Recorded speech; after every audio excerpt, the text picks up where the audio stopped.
journalist. Like Obama, I'm not going to turn it down. I'm extremely grateful for recognition wherever I can get it. So, thanks. I have been at this for a long time, long time, and I've been lucky enough to really have a front row seat to witness what I don't think anybody could disagree with is the most amazing business and technology story of our generation. And I've done my best to try to retell it in a way that sheds new light upon it and gives a sense of the nuance of the great beauty of the accomplishments of these industries. Along the way, I've been around a lot of really genuine visionaries like my peers here. And I actually think I've learned a thing or two about what makes them tick.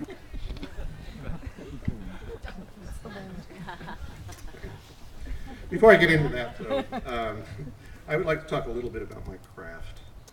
I take pride in being able to analyze and explain complex technologies or business strategies.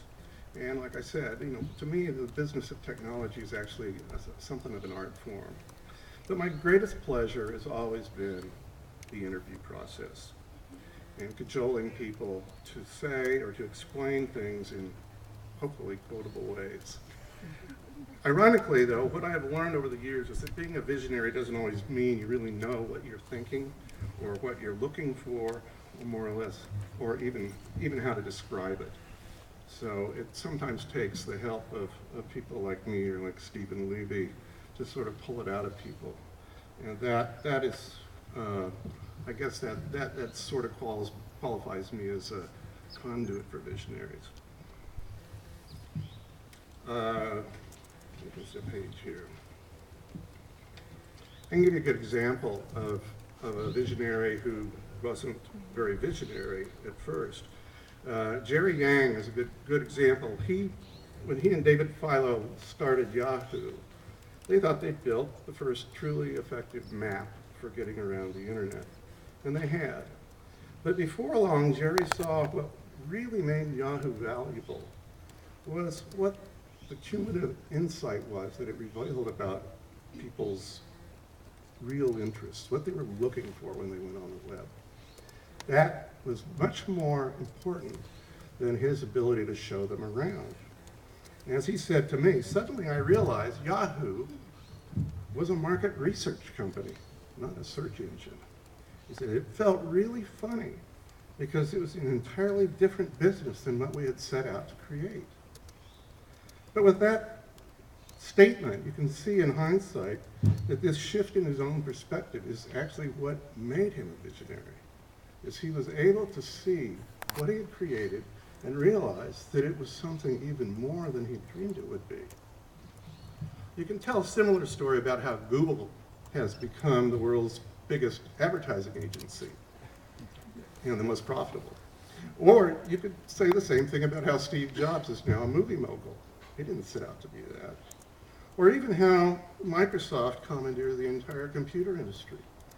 Bill Gates just thought maybe you could make some money selling software. He didn't really realize where it could take him. The outcomes are not what Sergey Brin, Larry Page, Steve Jobs, or Bill Gates even dreamed of. But there they are, and they're the visionaries of our generation that we most point to. There are some chestnut quotes that describe various aspects of what I call this visionary uncertainty. Maybe it's like the visionary uncertainty principle.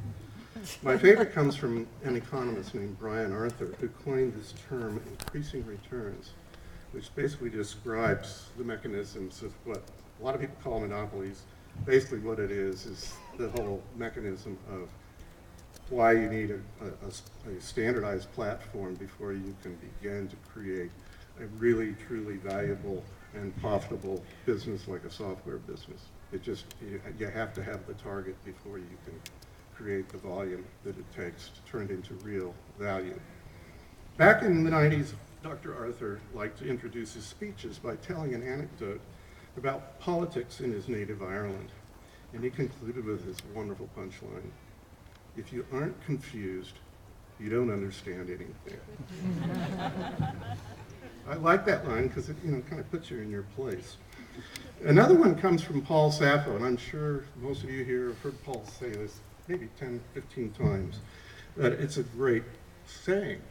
Don't mistake a clear view for a short distance.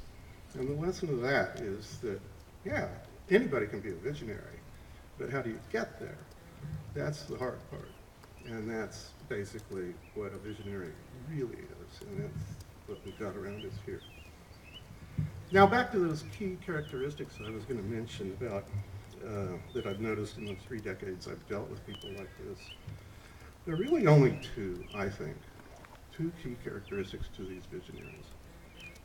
One is that a visionary has to be an autodidact. No one can teach you about something that doesn't yet exist. In order to invent anything, whether it be a device or a business model or a new way to engineer how cells make proteins, or you have to teach yourself what no one else has yet figured out. Jobs and Gates and Zuckerberg are celebrated dropouts, but they dropped out in order to focus their amazing capacity to learn on questions and ideas that burned within them. Second thing, a visionary has to be single-minded, focused, and obsessive, and yet also have a keen peripheral vision. This is a tough balancing act. Single-mindedness to the extreme is autism. And peripheral vision at its most acute is ADHD. The true visionary has to have a little bit of both, but only to a point, and they have to balance each other out. Not many people have that capacity, but if you name the usual suspects, they all have it.